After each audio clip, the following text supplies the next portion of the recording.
Assalamualaikum warahmatullahi wabarakatuh. Kembali lagi bersama saya di sini Yohan Widodo, calon guru penggerak Angkatan 9 Kabupaten Serawangun, Provinsi Jambi.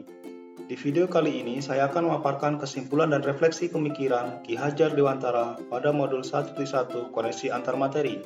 Pada dasarnya, pendidikan tidaklah sama.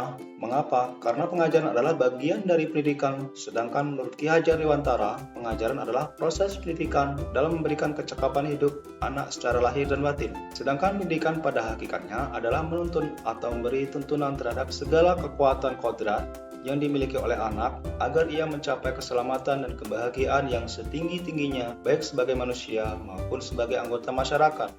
Di sini sudah jelas bahwasanya pendidikan menciptakan ruang bagi murid untuk bertumbuh secara utuh agar ia mampu memuliakan dirinya dan orang lain serta hidup menjadi seorang yang mandiri.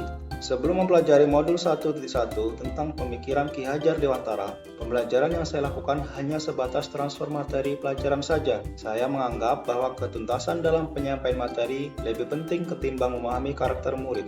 Biasanya saya hanya melihat nilai murid dari aspek kognitif saja. Misalnya, ketika mereka sudah mampu mengerjakan soal, penugasan dan asesmen yang saya berikan dan sudah mendapat nilai di atas KKM, anggapan saya bahwa mereka sudah kompeten dan tuntas dalam proses pembelajaran. Selain itu, seringkali saya beranggapan bahwa murid hanya sebagai objek pembelajaran, sehingga pembelajaran selalu hanya berpusat pada guru atau menggunakan metode teacher-centered learning, yang pada akhirnya saya sering merasa jenuh sendiri karena belum menggunakan metode mengajar yang bervariatif dan menggunakan student-centered learning.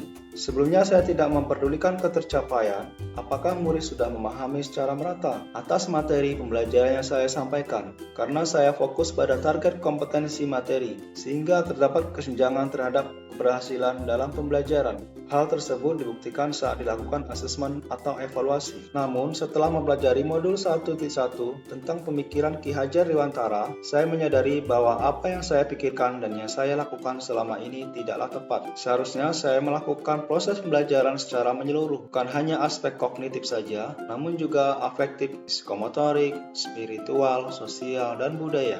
Seharusnya saya melakukan proses pembelajaran secara menyeluruh. Murid bukan sebagai objek pembelajaran, melainkan subjek pembelajaran. Artinya, murid memiliki kebebasan untuk berekspresi, mengemukakan pendapat, dan berkreasi sesuai dengan metode atau model pembelajaran dan media yang tepat. Guru seharusnya sebagai fasilitator dalam pembelajaran. Guru pun harus ikhlas, penuh dengan kesabaran, dengan segala ketulusan hati, agar terwujud pembelajaran yang menyenangkan dan berpusat pada murid. Selain itu, saya juga harus mempelajari karakteristik murid, karena setiap anak dilahirkan dengan kelebihan dan kekurangannya masing-masing. Saya harus menghargai setiap karakter murid dengan memberikan kesempatan untuk tumbuh sesuai dengan kodratnya. Setelah mempelajari modul 1.1, saya menyadari bahwa hal-hal yang harus segera saya terapkan dalam pembelajaran di kelas antara lain merancang pembelajaran yang interaktif dan menyenangkan dengan melibatkan murid sesuai dengan metode student-centered learning. Berikutnya saya akan menerapkan pembelajaran abad 21 yang sesuai dengan pemikiran Ki Hajar Dewantara yang berpikir kritis, kreatif, komunikatif, dan kolaboratif,